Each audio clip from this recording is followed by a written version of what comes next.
Hello and welcome. This is Patton's Leaders and Learning in Literacy podcast series, and my name is Dr. Pam Kastner. I have the honor of serving as Patton's State Lead Consultant for Literacy. In this podcast series, we interview literacy experts in the field, gain from their vast knowledge, and then use this to align to best practices in the field. Today, we have the honor of welcoming Dr. Louise Spear-Swerling to the podcast. I'd like to read a brief bio about Dr. Spear-Swerling. Louise Spear-Swerling is professor, say that again for me, Louise. Emerita. Professor Emerita of Special Education at Southern Connecticut State University in New Haven, Connecticut. Her primary research interests involve children's literacy development across the K-12 grade span, common types of literacy difficulties, including dyslexia and teachers' knowledge base, in preparation for teaching reading. Her latest book, which I have read ad nauseum, it's absolutely wonderful. Many, many times I've read this, and Louise also presented at our MTSS forum about this book, The Power of RTII, or we call it RTII in Pennsylvania, The Power of RTI in Reading Profiles, a Blueprint for Solving Reading Problems, by Brooks. Currently, she serves on the editorial boards of Reading Psychology, Teaching Exceptional Children, and Annals of Dyslexia. Dr. Spear-Swerling's policy work has involved several key educational initiatives in Connecticut. These included drafting the state's guidelines for multi-tiered systems of support, MTSS, as well as its revisions of guidelines on identification of learning disabilities. In addition, she served on the working group for the International Dyslexia Association that produced the Knowledge and Practice Standards for Teachers of Reading. Dr. Spear-Swerling has prepared both general and special educators to teach literacy as well as math for many years, and she consults regularly for Connecticut school districts, mostly on cases involving students with severe or persistent literacy difficulties. Thank you, Louise. We're so excited to have you here today. My pleasure. The reason, well, of course, I could have invited you for many reasons. What a depth of a career and how much you have contributed to the field, and thank you for that. But you recently released an article on the for teachers of exceptional children. It came out in print January, February 2019. It's volume 51, issue 3, which can also be accessed on Reading Rockets. But this article is titled Structured Literacy and Typical Literacy Practices, Understanding Differences to Create Instructional Opportunities. And when I reached out to you, it's just because the article to me was just so very comprehensive. I love the way that you used a vignette of a typical teacher with a student with dyslexia in their classroom, and then also how you wove in the definitions of structured literacy and typical literacy and compared those in a very comprehensive but accessible way. So I'm excited to talk to you about this article and hopefully bring more people's attention to this article because it's so well done, and I think it can have a very big impact on the field. Thank you. It's great to be here. Yeah, thank you. So we're going to start out, as the article pretty much does, talking about this teacher named Isabelle Rowe. She is a special educator, and she's about to have a student who is now in 3rd grade who's been diagnosed with dyslexia. So can you tell us a little bit about this scenario, and then we'll begin talking about defining structured literacy. Right. Okay. So in the scenario, Ms. Rowe is trying to prepare for working with Curtis, the child with dyslexia. So she reviews his file, and she also reads information about dyslexia. Mm-hmm. And the point is made that, she had generally good teacher preparation, and it wasn't as though she had never heard of dyslexia, mm-hmm. but she's a relatively new teacher, and she doesn't have a lot of experience with this disability yet. And also, while she had some information, she didn't have extensive information, which I think is realistic for what many teachers have, even many special educators. So in the course of researching dyslexia, she comes across this term structured literacy and decides she needs to find out more about it. And she also notices in Curtis's file, she's somewhat puzzled that even though her school district uses multi-tiered systems of support, that Curtis wasn't identified earlier. Mm-hmm. So the vignette is sort of a vehicle for talking about structured literacy as compared to typical literacy practices, not only in terms of instruction, but also in terms of assessment, which sort of eventually explains why Curtis wasn't identified. Yes. Yes, and we were talking a bit before this launched how important it is for regular teachers too. Our regular teachers are absolutely in the same place, and I speak from my own experience. I did not learn the science of reading when I was in the classroom. I learned it through letters, and so it's a journey I think that many teachers take, and so that's why I think this vignette is so, as you said, it's very authentic. Many teachers find themselves in the same place where they have students with dyslexia or students with very, challenging reading difficulties, and yet they just don't know where to go. Right, right. And when you think about it, even by the most conservative estimates of incidence of dyslexia, it's maybe 5% of all children. Well, that's 1 in 20. That's right. And that means if you're a general ed teacher, you're very likely to have at least one child like this in your class year after year after year. Yes. Yep. Yep. It's really important to know something about how to teach the children effectively. Yes. And so can you tell us a little about almost like define structured literacy? I think sometimes there's a lot of, well, we do that, that we're doing structured literacy, but there are the do, we call that. But there are definite components for structured literacy. Would you mind defining structured literacy and typical literacy? Sure. So structured literacy approaches have certain key features. They're not just one particular commercial program or one particular methodology, but there are certain features that really are kind of essential features. So one essential feature of structured literacy is highly explicit and systematic teaching, where the instruction attends to important prerequisite skills. So, we're not going to expect children to read words like author and illustrator if they cannot yet read cat, for example. Yes. If we want children to be able to spell words with common suffixes like ed and ing, we don't expect them to spell those words when they can't spell the base word. So we don't expect them to spell fanning if they can't spell fan. That's right. Yeah. And in typical literacy practices, often the instruction is not highly explicit. This is one of the things you mentioned as, we do. Yes. Really, if you observe, there's not a highly explicit, the teacher modeling, explaining, guiding children through multiple examples. The part about prerequisite skills is often overlooked, or there's not a lot of attention to that. Another thing that I think is important to highlight about structured literacy approaches are the approach they take to phonics instruction. So first of all, there would be a reasonable amount of time allocated for phonics instruction, especially for beginners. And we don't have research saying that X number of minutes should be allocated.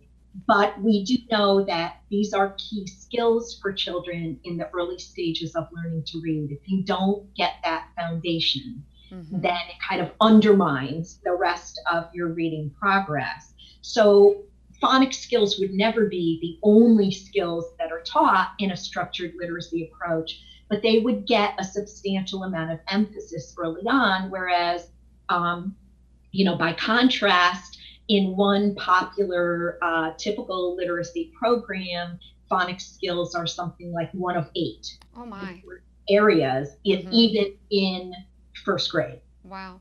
So, and then the actual approach to phonics teaching, in typical literacy practices, be very common for schools to say, well, we teach phonics. And they're right. Usually they do teach phonics, but the approach is often a larger unit approach, like word families. Okay, yes. So children might get words to study like look, shook, words like that, or make, bake, cake, but they're not necessarily being taught how to blend and segment at the phoneme level early on. Yeah, it's so interesting that you say that because Carol Tolman, when she was here going through her hourglass on our earlier podcast, talked about this specifically about how teaching these word families really ignores the prerequisite skills that are essential. And also it lends itself to a visual memory process where the kids start visually memorizing and can appear to be reading these words when they really are not.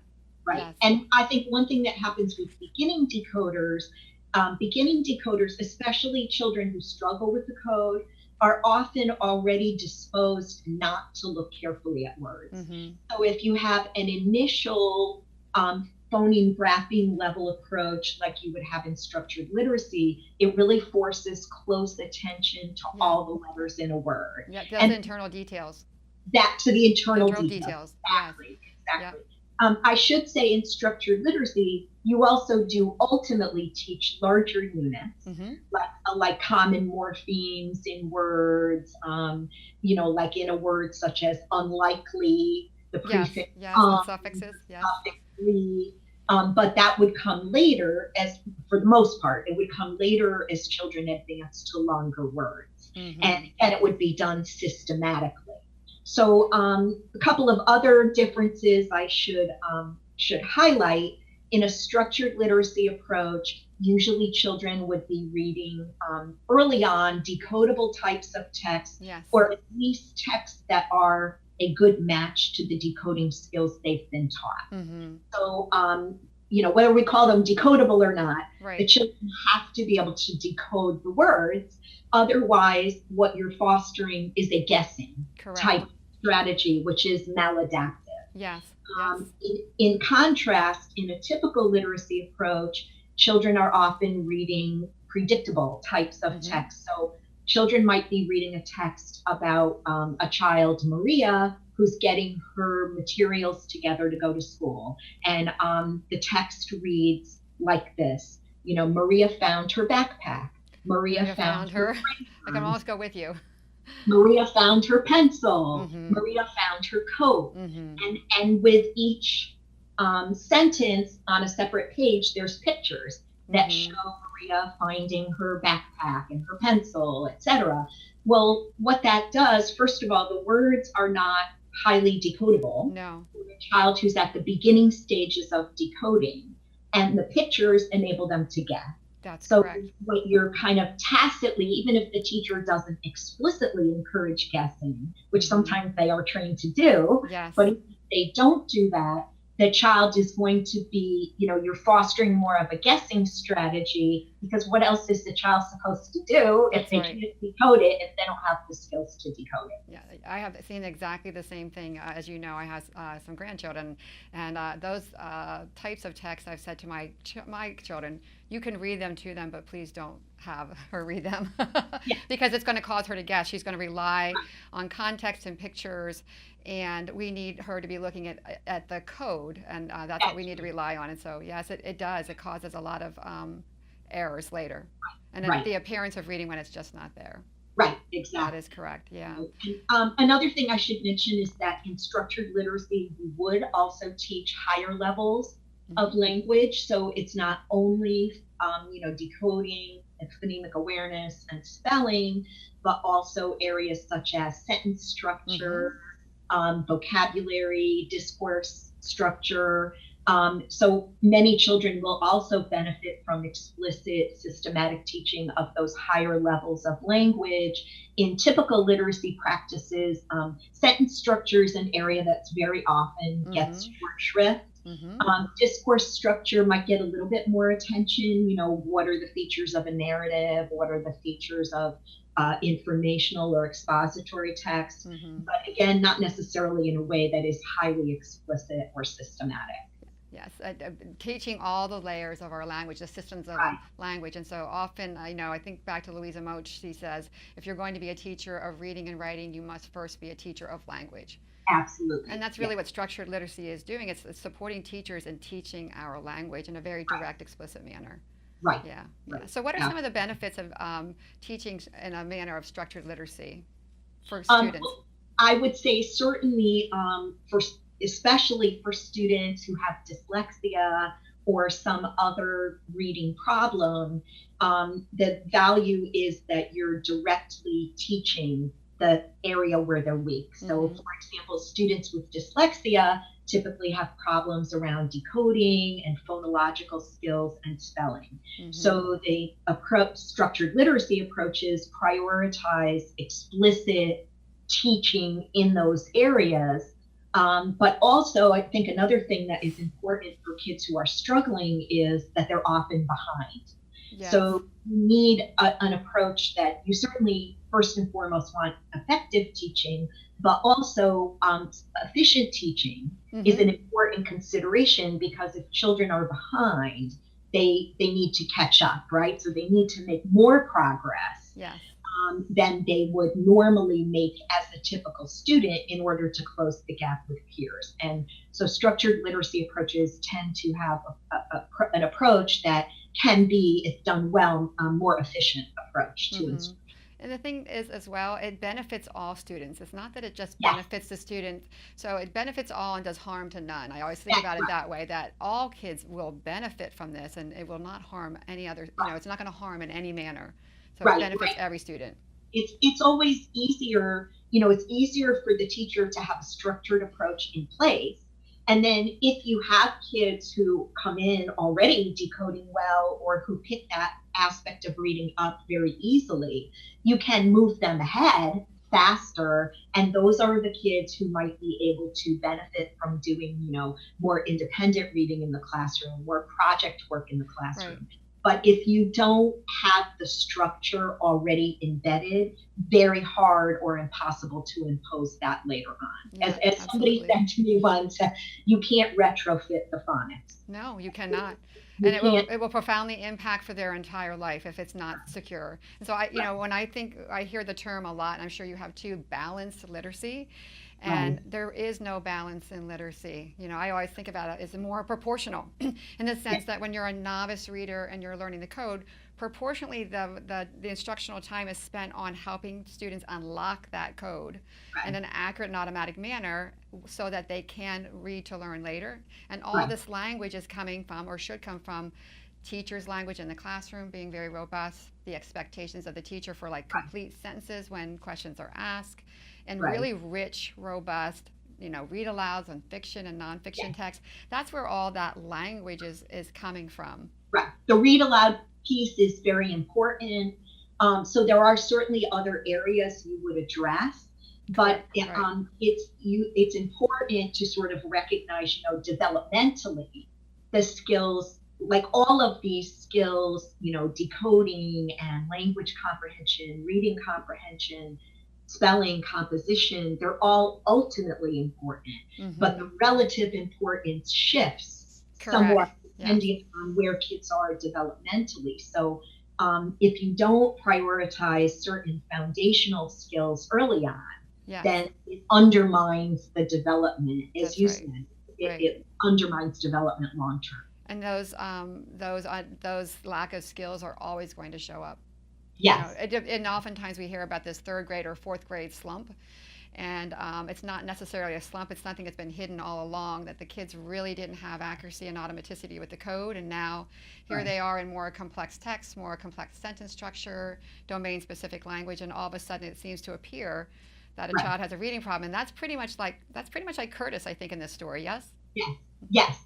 Well, and one of the things that happens with Curtis is that the assessments that he was getting as part of Tier 1 were not prioritizing accurate reading.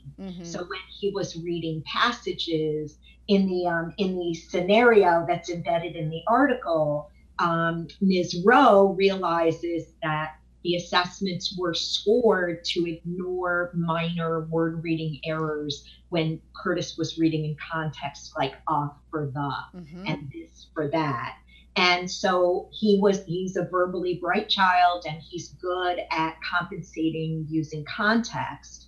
But the problem with allowing him to do that is he's not developing a disposition to look carefully at words. And in terms of the assessment issues, the scoring just didn't represent his real performance. And that's why he didn't get picked up until later, as you said, then when he got to more difficult texts, Mm-hmm. he couldn't use that kind of compensation Right. anymore. You hit the Really, wall.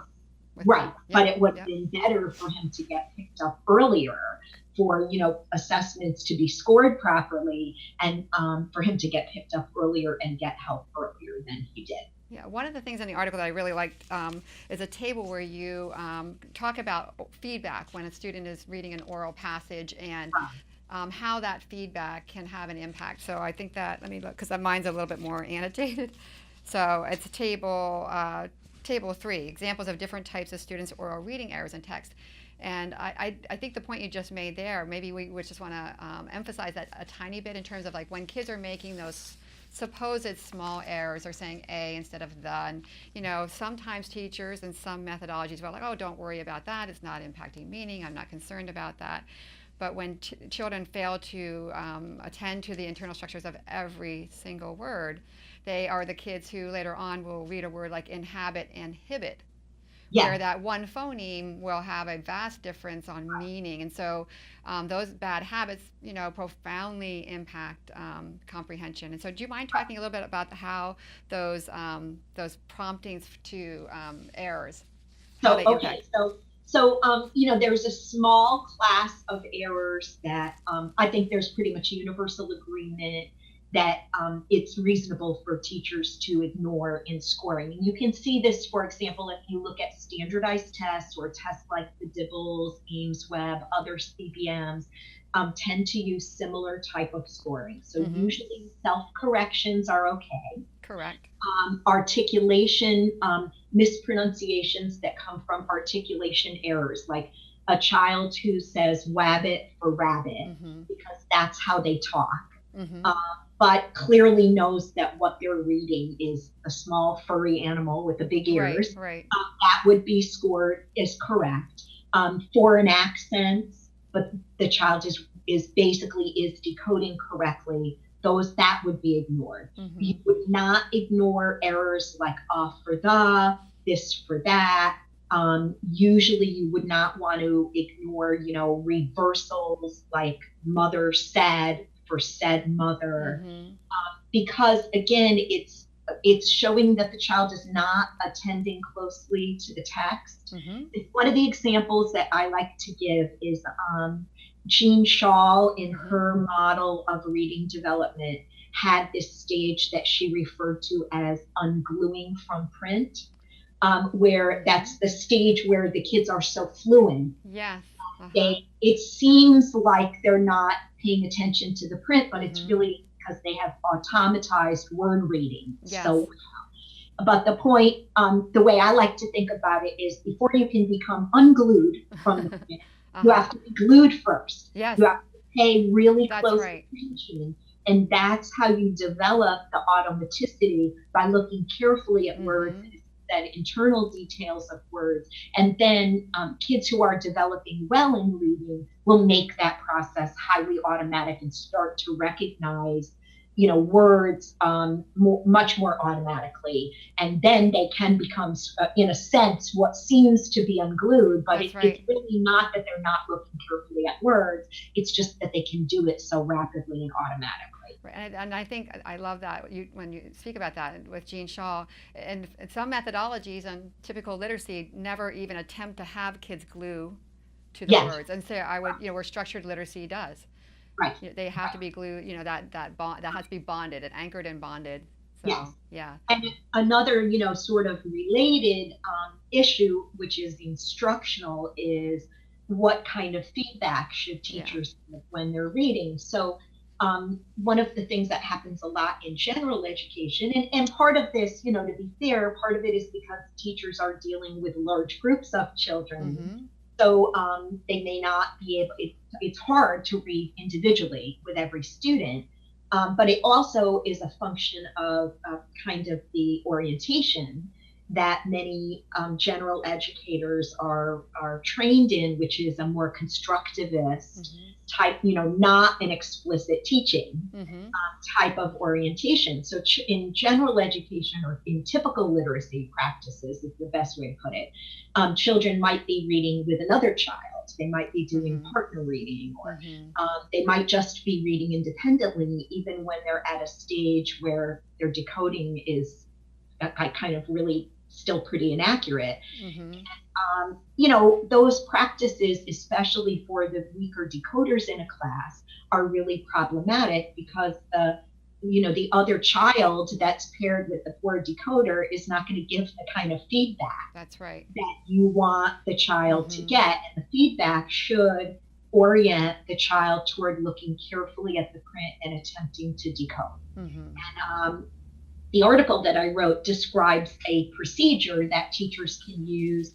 Yes. Where you start, but it's also the kind of thing you really could train, a paraprofessional, yes, it's or other adult to do this. So basically, if a child is struggling with a word, unless it's a phonetically irregular word, a word they can't decode, the teacher begins by using a pointing cue, a nonverbal cue, right. which orients the child directly toward the print. Mm-hmm. And is less disruptive to comprehension than a lot of verbiage. Mm-hmm.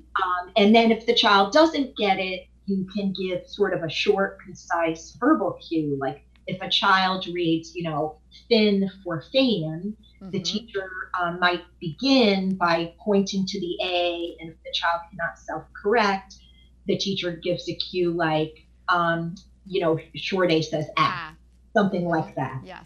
And if the child, we hope the child will ultimately be able to get the word.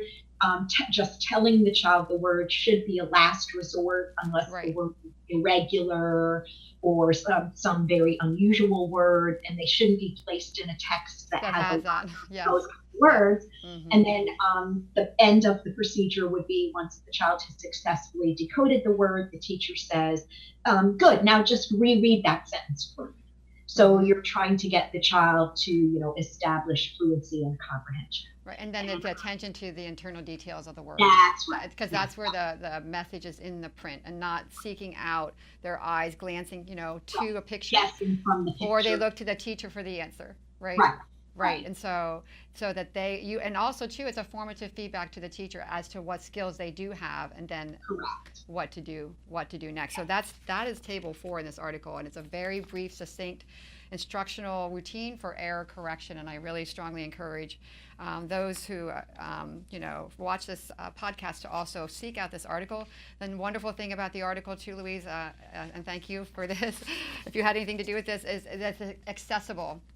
So if you just Google this title, of course it comes up. It's the very first thing: structured literacy and typical literacy practices, understanding differences to create instructional opportunities. But it's also on the amazing site Reading Rockets. And so often some of the best research is in databases that are only accessible if you are in a graduate school, or you have access to that rich research. So this article not only rests on strong research, but it also has all these practical applications, and you can actually get access to that. So right. Well, I have to give both the journal and the editor. So the journal is Teaching Exceptional Children. The editor is Kristen Sajewski. Mm-hmm. And I think they were, it's because of them that the article is so accessible. So I extend my thanks to them then. Thank you for that. One area that we haven't discussed, I guess, we did talk about error correction within text, and you mentioned a bit about decodable and predictable text. But how key is selecting text for students? I always think about the instructional goal that you have, and as a teacher you have many tools in your belt.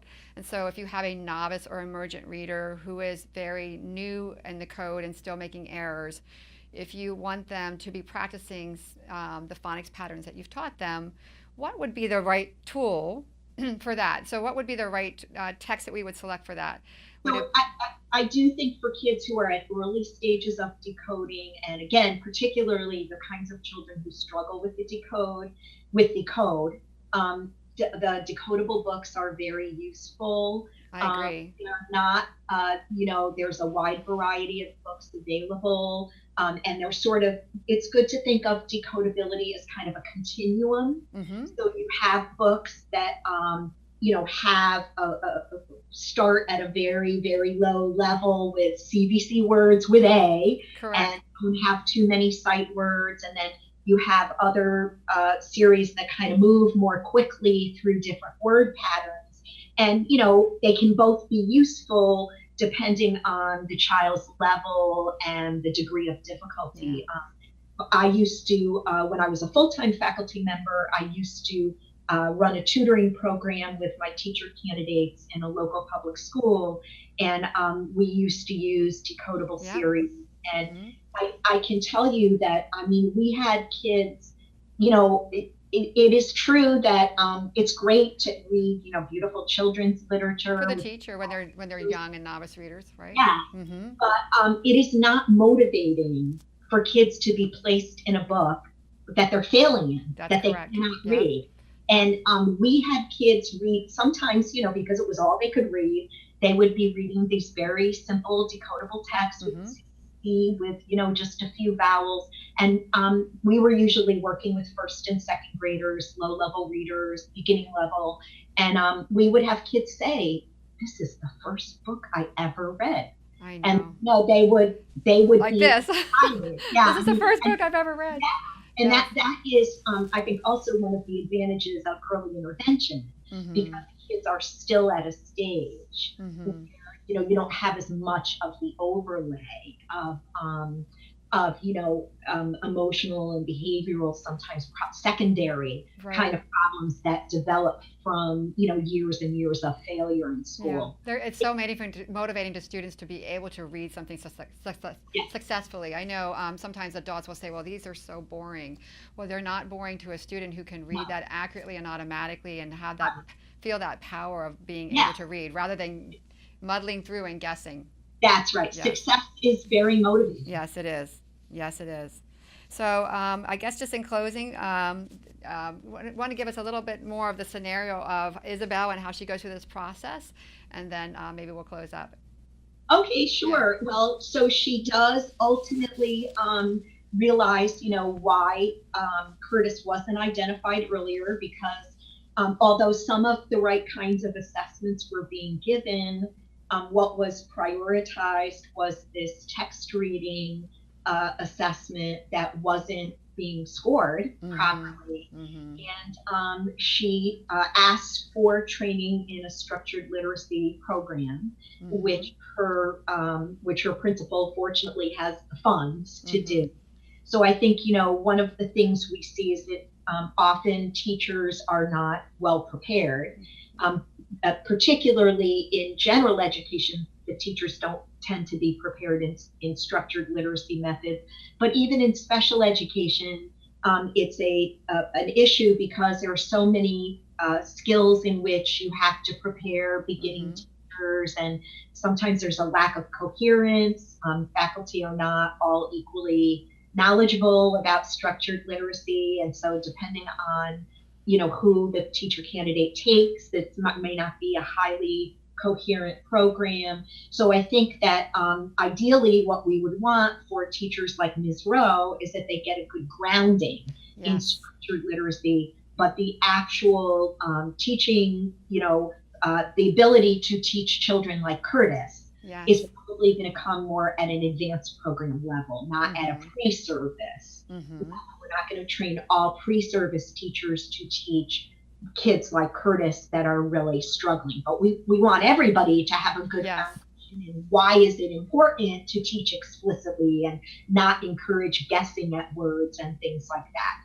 So ultimately, Ms. Rowe is able to get training in that kind of approach. She sees her use of structured literacy methods paying off with Curtis, but she realizes that he still has that tendency to guess at words. Right.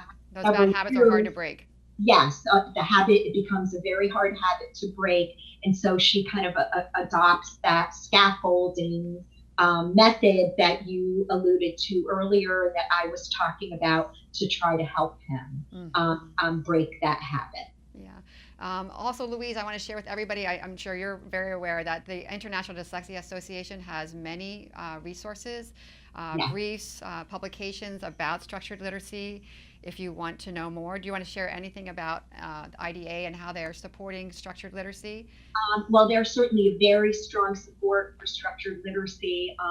At the conference, the national conference this fall, the theme is structured literacy, and there are going to be many people. I'm going to be doing a symposium with some really wonderful colleagues, but there's many people who will be doing symposia and presentations related to structured literacy.